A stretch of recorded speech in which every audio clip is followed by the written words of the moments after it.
Pennsylvania. I thank the gentleman.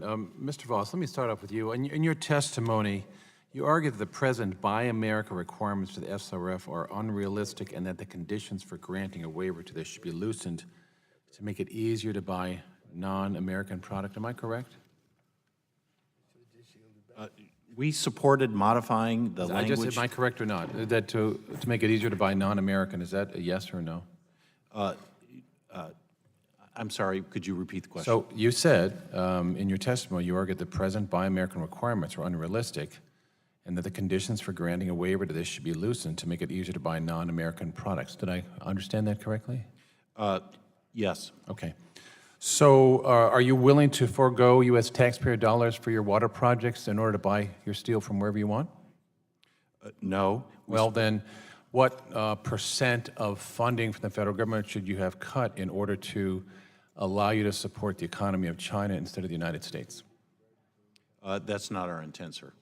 Well, but if you're not buying American steel, but you're using American taxpayers' money to buy products from other countries, that's how it works out. So intention or not, that's the outcome. So, Mr. Proctor, in your testimony, you discussed the benefits to McWane and the broader domestic steel industry of the American Iron and Steel Institute preference for Drinking Water State Revolving Fund.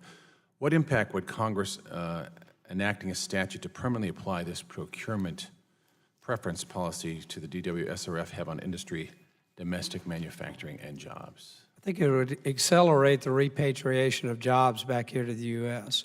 A permanent provision would give industry the signal that it's worth investing in the new capital and the new capacity here in the United States.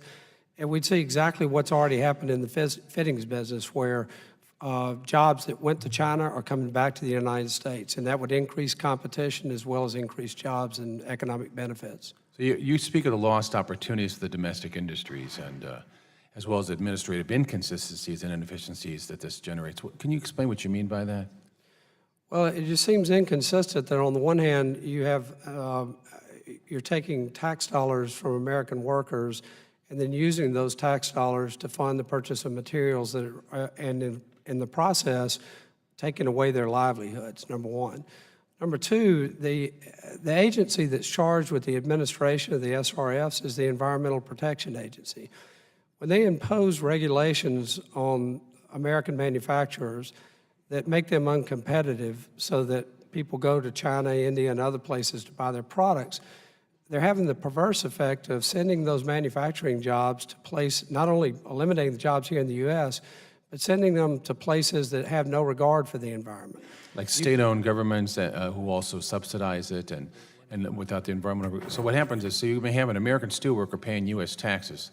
Those taxes then go to help subsidize water projects in the community, which then, because of the onerous regulations of the United States, make other countries' steel cheaper, and those communities then buy other countries' steel, which further puts that steelworker out of a job. Do I follow that correctly? That's exactly right. That's exactly right. And you're making the environment worse in the process. Exactly. Something around 25% of the particulate matter that falls on California comes from China. So all the work we do in environmental improvements are just very small and overridden, I understand, by what China does in a short period of time. That's correct. China produces more carbon dioxide and greenhouse gases than all the other iron and steel manufacturing companies in the world combined. Thank you.